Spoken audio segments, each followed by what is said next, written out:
Hello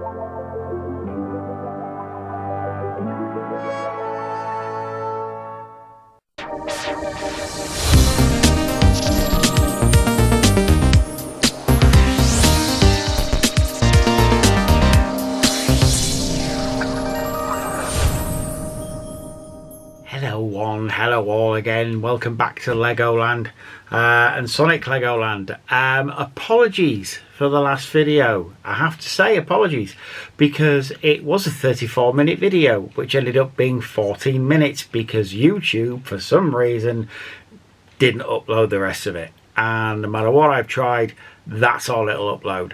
Very odd, very strange, don't understand it. Hopefully this won't happen again, but I will show you what I built last time. So I think we'd seen Sonic on his little plinth there, which is very, very cool. Love that. And he had a little red Chaos Emerald as well. Lovely. I guess you call it a ruby Chaos Emerald, but there you go. We also built, I think I was in the process of building him, the little Krabby, which is very, very cool. But yeah, you didn't see how that turned out, but love him, he's great. And then the last thing was actually a piece of the Green Hill Zone itself. It was one of the trees on the Green Hill Zone, probably hiding a television somewhere, but no, not this time I don't think.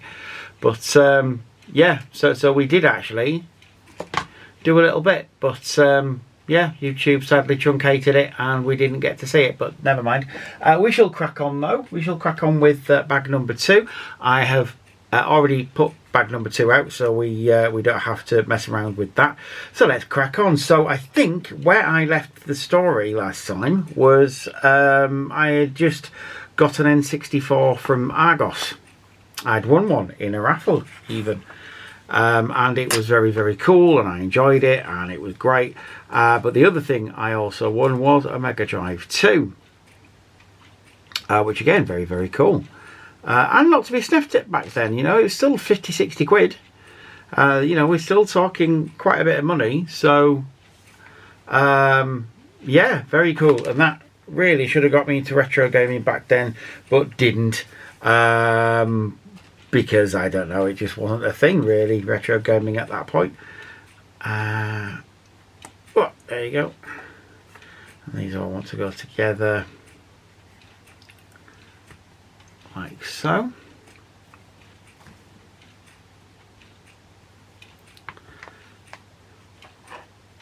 But yes, a friend of mine who I do sometimes do the podcast with, he would give me mates rates at a game station where he worked, which is pretty cool. So I did get a little tiny collection of Mega Drive games and some N64 games as well. But not too many, because like I say, games were still expensive back then.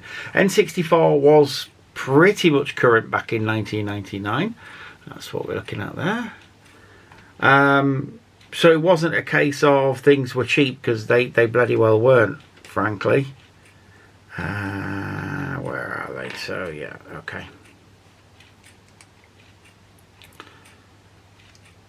And, you know, people still holding on to their Mega Drive games and retro gaming systems because, like I say, retro gaming just wasn't a thing. In fact, that was one of the questions I did pose. What do we think of retro gaming, people? When do we think that it starts? Does it start at 2010, like some suggest? Or is it something that's sort of later than that now? Or does it matter anymore? Is it a thing that just, with the systems being so close to each other all the time these days, is it a thing that really matters anymore? And is retro gaming just something that is the last system onwards? I don't know. I think it's the year 2000. I think that's when it truly starts, because that's sort of the last systems we have before it sort of matters. After the year 2000, you get the Dreamcast, which I guess was 99 really.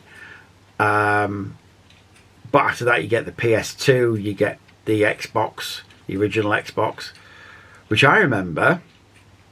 I was working at birthdays at the time, the greetings card shop, as was. And a friend of mine who worked there, two of those, one of those, a friend of mine who worked there, came in one day and said, oh, I bought this. And he had a big bag from, I think it must have been Game. And in it, he had the Xbox. The original Xbox cost him something like £400, if I remember correctly. There we go. We're building something. We're building something up that's going to be Green Hill Zone, isn't it? Yeah, the big bag with an Xbox, original Xbox in. And we hung out that whole weekend and we just played Xbox. And it was awesome. It was Halo. Definitely Halo. Because, you know, of course it was Halo. 1, 2, 3, 4, 5, 6, 7, 8. There we go. And oh, we want 10 of these. 1, 2, 3, 4, 5, 6, 7, 8, 9, 10. There we go. And now these all go together. Oh, hang on. 2.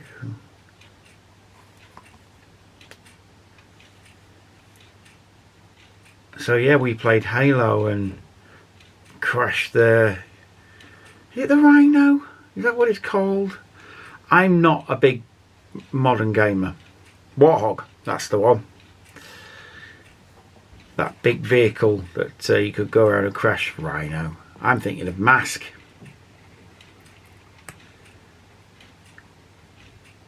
Which is another thing entirely I'm not going into. This is retro gaming, this is not toys.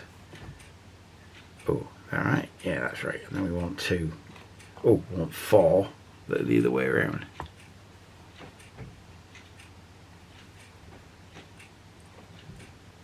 There we go.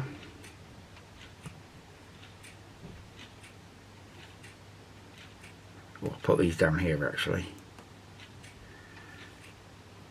Oh. Yeah, the Warthog, the original Halo was amazing.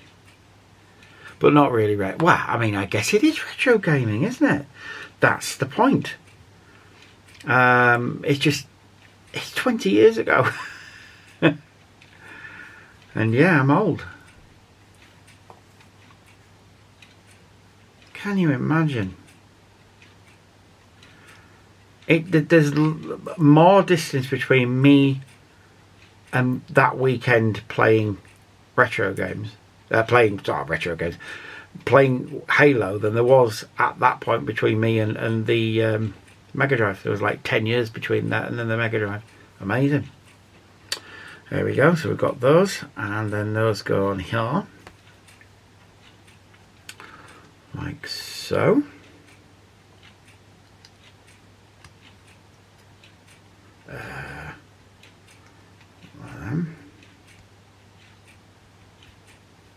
So you see, you're getting the checkerboard effect there.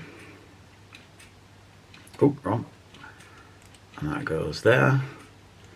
That goes there. That goes there. It looks a bit crooked at the moment. Oh, it'll straighten out. Looking pretty good though. Looking like Green Hill Zone should. So then we want one of these and one of these to close off this little bit here. There we go. Lovely stuff. So yeah, I guess that's retro gaming now, but considered to be retro gaming. Scary stuff, but still, the retro gaming I'm involved with and the retro gaming I like is very much late 80s, early 90s. Even going back as far as like ZX Spectrum games, because that's the first system I ever had. If you don't count sort of Binatone Pong, which I guess very difficult to class that as retro gaming, because they're not really games, you know, or not involved games anyway. Still good though. I mean, I remember as a kid loving getting the Pong machine out. It was great. It was an experience because And it's hard to describe how futuristic it sounded and felt at the time, because it did. Same as Atari. You know, these days kids are going to turn up their noses, and rightly so, I guess. You know, they shouldn't sort of revere things like that, because they do look rubbish now. They do, you know, look dated and rubbish and not great. But at the time, we bloody loved it. We thought it was the best thing since sliced bread. It was amazing. Getting to go on something like an Atari machine. You'd never played on anything like that in your life. And it looked unfeasibly futuristic and amazing. Oh, there should be two of those. Where's the other one? There's the other one. But obviously now, not so much. And they're difficult. This is the other thing with the Atari that you kind of realise as a kid. I remember the Raiders of the Lost Ark game that my friend had. And it was unfeasibly archaic and unfeasibly just difficult and oblique, because it would have stages in it that you would have to really work out what you were doing, and it wouldn't let you know, it wouldn't give you any hints. You'd just have to try everything, and eventually you'd figure it out, because that was just how hard the game was. You know, and it was trial and error, and it was difficult, and it was unrelenting, and that's just the way it was. It's just, they didn't think that there was anything wrong in making things really stupidly difficult, because that's what you were meant to do. It was playability. It was, you know, replay value. You weren't meant to sort of do it in a week or do it in a weekend even. Especially if you were renting. They wanted you to rent it again and again and again. And that is actually one of the reasons why the Mega Drive Lion King is so unbelievably difficult. Because they made it that way. They totally made it that way so that you couldn't complete it in a weekend. So you would have to rent it out a few times. It's the same logic as when they make things difficult in the arcade.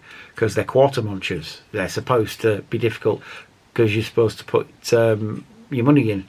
I think we know what this is going to be, boys and girls and everybody else. You've got your holes there which your tree is going to go in, I think. And then this is obviously the river. You're going to get some fishes jumping out. Amazing. Okay, so we want two of these. But yeah, they absolutely used to make games so difficult because they wanted you to rent it out again and again from Blockbusters.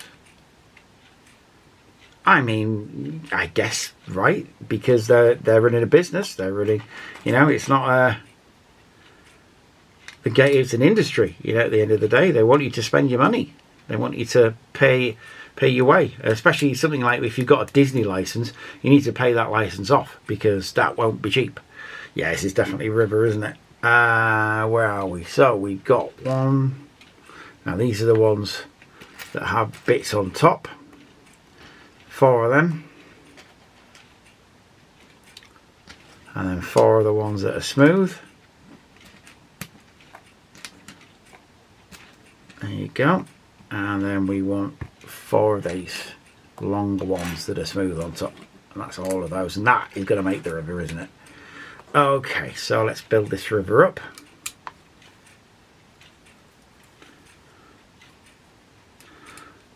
So I would imagine everybody watching this has played Sonic at some point in their lives. Whether it's at the time, whether it's on an emulator, whether it's on the system itself now. Or whether it's on something like the Mega Drive Mini. So, what are your experiences? I can tell you the first time I played it was actually on the Master System. It wasn't on the Mega Drive at all. Because we had a Master System first. And that was one of the games, I think, that came on it. Because I came with it rather than on it because... Yeah, that would make sense. I didn't have a Master System 2 until much later. We did have one, but we didn't have it until much later. Good little machine, the Master System 2, actually. gets a lot of crap for being a bit basic, but it's like, well, yeah, it's a basic model. At the time it came out, it was the basic model. It you know, the Mega Drive was out fully, and the Master System one had sort of died a death by that point. There we go. Look at that, all shiny and blue, looking good. Where are we? Okay, so we want 1, 2, 3. But yeah, it gets a lot of shit, does the Master System too. And like I say, I'm not entirely sure why, because it's a good little system. I've got one. I've got one of those and a Master System, proper Master System 1. It's actually the Master System Plus I've got. It's videos on here, so if you do want to watch it, then do. I still need to fully test the gun, and I need to get Operation Wolf for it, because I had Operation Wolf, because it was a fantastic game as a kid. It's like magic. And you're wondering, how did they do it? And there are long convoluted explanations into how they do it, which I'm not going to go into. But yeah, it's magic basically, isn't it? There we go. We're building up the other side now. 1, 2, 3, 4, 5, 6 and 8 of those. 1, 2, 3, oops, 4, 5, 6, 7, 8. So how are we building these up? So we got 1, 2 of those. And then you put 2 of those on. Out. Like so. And then 2 more of those.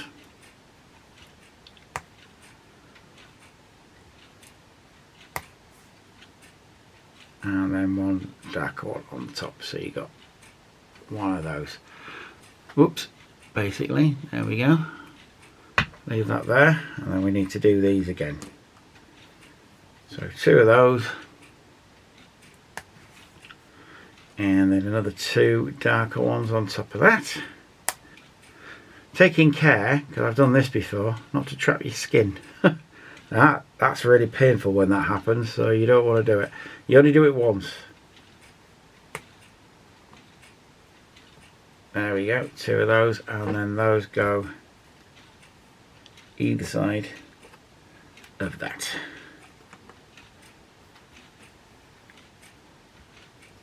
And straighten them up a bit. There we go. There we are. It's starting to look pixelated and like the game, isn't it now? Amazing. You gotta love it. So we want 1 of those. 1 of those, 1 of those, and 1 of those. So how does that? So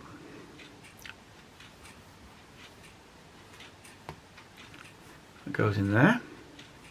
You do the red one like that. Oops, like that. And then the black one goes on there like so. Oops. It does when you push it through. So you got that going on, and that goes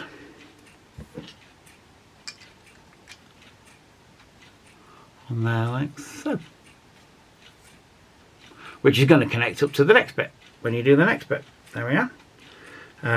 Oh, more of these.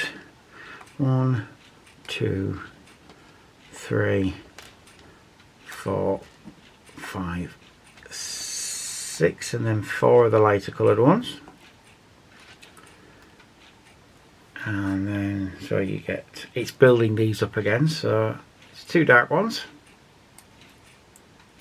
Whoops, gotta be careful, I don't want to ping them across the room because they're always a bugger to find.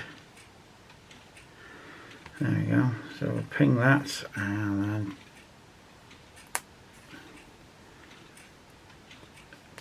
two of those, so that looks like that, and then another one goes on top, and you want to do that twice again, and those are going to go and build the next bit up, I think.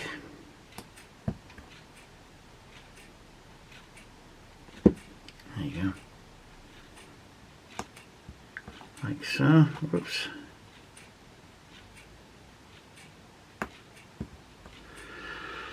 Like that. Cool. And then these go on either side of here.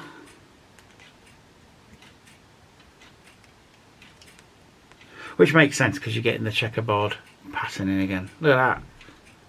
Love it. Okay. Oh, more of these. Blimey. 1, 2, 3, 4. I am missing one, and I think I know what happened there.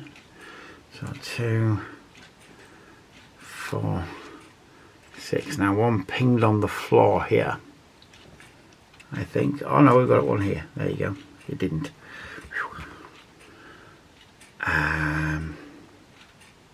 So again, it's just building these up into checkerboards, which makes sense, doesn't it? 1, 2, and then one on top, like so. That's what you're doing. You're making checkerboards, which is pretty cool, I think. But it just takes a little bit of time, and yeah, we're very lucky, I think, to have this sort of thing, and Lego to be so open to doing this kind of thing, because didn't have it when I was a kid. When I was a kid, you had Lego stuff, you know, and they would make their own stuff and they would put out their own stuff, and don't get me wrong, it's all good, it's all cool. There we are, more checkerboard, and the same on the other side, so we're looking like that basically.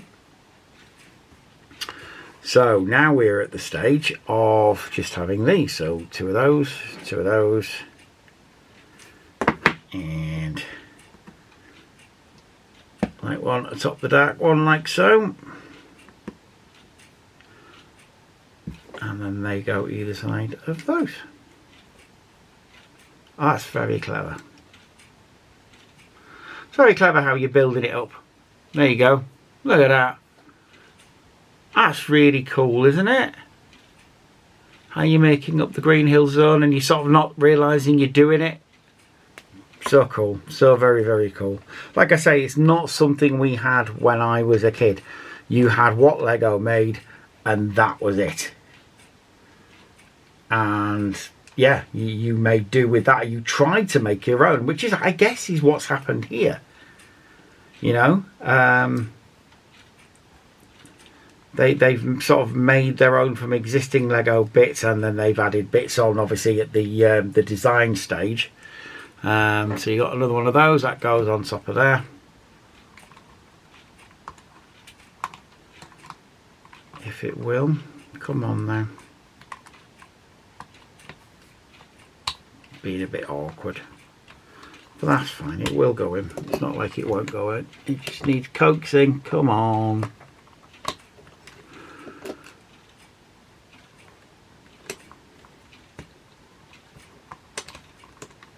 There we go. Oh, I thought I had it. There you are. It should not be that difficult. There you go. And it's in. And like I said, those are connectors. They will slot into that, and I'm guessing the tree, the palm tree, slots into that in a second when we do that. Awesome. What we next? So we got one of those and one of those. So obviously Sonic's an important retro gaming thing. It's a cultural touchstone, and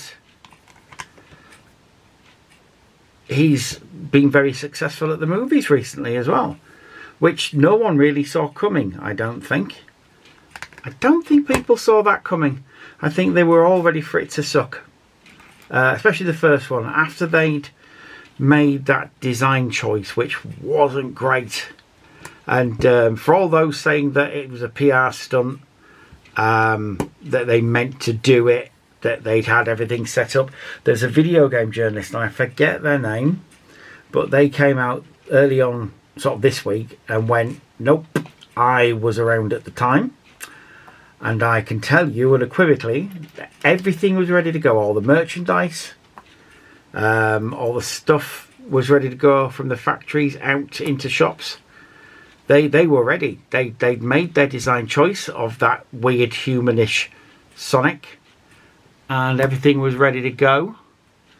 And yeah, at the last minute they had to say, nope, we've got to change it because the reaction has been so bad that it all needs to change. There we go, look. And that's both sides built up now. That's amazing. I guess the rest of it then is going to be a bridge. That's what it looks like. Yep. So we've got one of those. So yeah, everything was ready to go. Everything was decided on, and they just had to change it and go nope. And yeah, amazing stuff. Really, it's they could have easily said, "No, we'll just proceed," but I guess they must have thought we could possibly lose a lot of money with this, rather than make the money that they did, because I'm guessing they lost money anyway. So we need 8 of these dots. 1, 2, 4, 5, 6, 7, 8. You know, they will have lost money on this at some point. But yeah, they would have lost a lot of money, more money, had they not made the changes. I'm not sure whether much of the script will have changed, but I think it was definitely the right decision, because that thing was off-putting. It didn't look like Sonic. And I get it, they weren't making the film for us, gamer fans. They were making it for people who didn't necessarily care. Like they always do. Look at the Transformers movies. They're not made for Transformers fans. I always find it quite trite of Transformers fans to go, oh, well, yeah, they're not making it for us. No, they're not. They're making it for people who wouldn't normally like Transformers.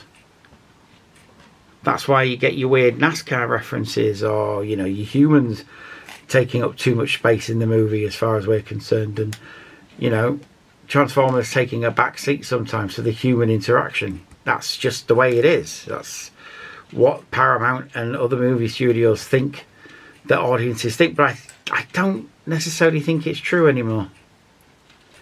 That audiences, you know, want realistic video game characters and that kind of thing. That's why they're doing the Mario cartoon, isn't it? It's going to be a cartoon rather than a sort of a live action thing. They did that in the 90s, and oh boy, it wasn't a good film. See, this is the thing people are saying now. They're trying to rewrite history and say the Mario film might not have been a very good Mario film, but it was a good film. No, it wasn't. It was a terrible film.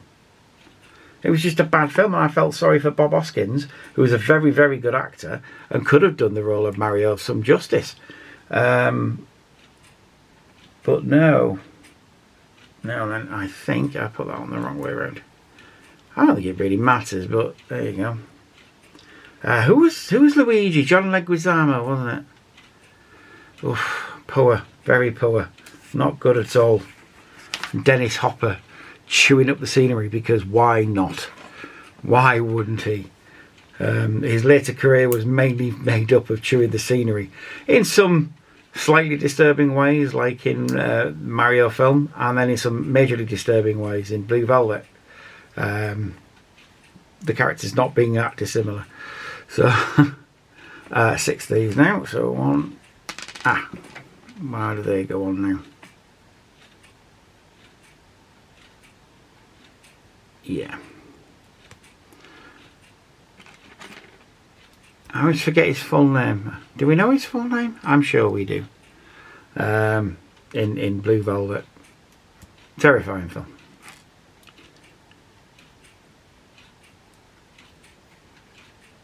There we go. So they fix on there. That's good. That makes sense. There you go. So then it's turning into a bridge. You can tell it's going to be a bridge like that, isn't it? It's looking good. And then the other 6 go on top of those. like so. So yeah, it's Bob Hoskins, John Leguizamo. I can't remember if there's anybody sort of as famous as those people, because Bob Hoskins was pretty bloody famous at the time. Jump cut because the maximum recording time had been reached on my camera, blah blah blah. It did a pause. Anywho, so yes, Mario was probably, I would imagine, well known in the US because the NES had been out for quite a while by that point. So yeah, I think studios at that point were, I think they were doing audiences down a little bit. I genuinely think mums and dads would have had at least a working knowledge. Because at the end of the day, the story of Mario isn't complex. It's just not. It's just... Anyway. Sonic even less so. He goes around saving critters and bopping Robotnik. Why it took him that long to make a Sonic movie, I do not know. But it did. But you know what? They did the right thing. There we go. I think we got a bridge, peeps. That looks like a bridge.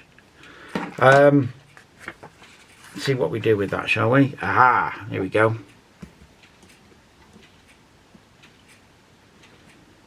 What I don't want to do is not put it on right. There we go. Oh, you see, that looks awesome. There we go. How about that for a slice of fried gold? That looks brilliant. How cool does that look? I'll tell you something else. It's bloody sturdy. That is really well built. That's not going anywhere. So I love that. That's brilliant. Oh, I'll tell you another thing as well. You get Sonic at the bottom to tell you how far along you are in the whole build. I like that. Lovely stuff. So we've got one of these, two of those, one, two of the darker greens, and one of those. And yeah, darker green goes this side. Yeah, I think what the first film, I know it gets its critics because some critics say it doesn't have anything much to do with the video game, the first one. And it's like, no, I get that. I do understand that. But at the end of the day, you've also got to realise is that they are introducing him to audiences. And they're doing what the Green Lantern film never did. Because the Green Lantern film, the Ryan Reynolds one, it tried to run before it could walk. So instead of saying, this is a localised Earth story, he finds a ring, has an adventure at the end of the film, that's when the core come in. Look at that. Oh, that looks so good. They introduce the core way too early, and they just make it so complicated that you don't know what you're doing. 2, 3, 4, 5, 6, 7, 8, 9, 10, 11, whoops, 12, 13, 14, 15, 16. Okay. Yeah, they make it so confusing by bringing the core in and bringing all the other Green Lanterns. That should have been at the end of the film. They shouldn't have seen any of that until the end of the film. Should have just found the magic ring from Abin Sur, had it bestowed on him, and then have the rest of the film be him dealing with that. Still have the Peter Skarsgård stuff, but just don't actually bring the core and the bigger concept in. And that's what they did with Sonic.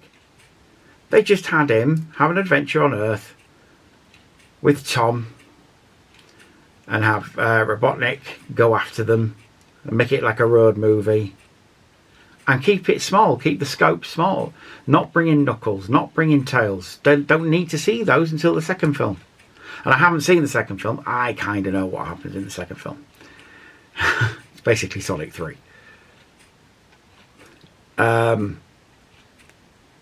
So yeah, they did a really clever thing, and I'm really sort of proud of Paramount and Sega for that, because yeah, they could have fluffed it up. And now Sonic 2, I think, is the biggest selling video game movie of all time,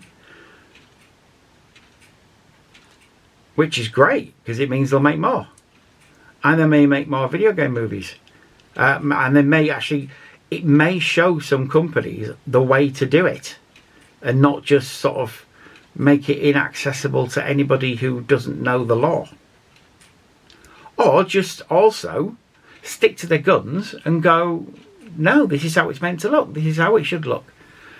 But anyway, there you go, looking good. Okie dokie, where are we? We must be near the end now. We are very near. So 1, 2, 3, 4 of those, and 1, 2, 3, 4 of those. And you get the grey one under the brown one, and they go atop there like so. Let's do that quickly then.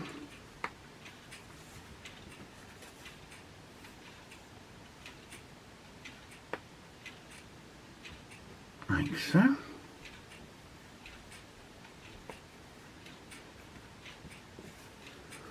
And there we are, there's the completed bridge. So what we do now is bring in the old palm tree, and then that goes in here like so. And there we are. There we go. Where best to frame it? There we are.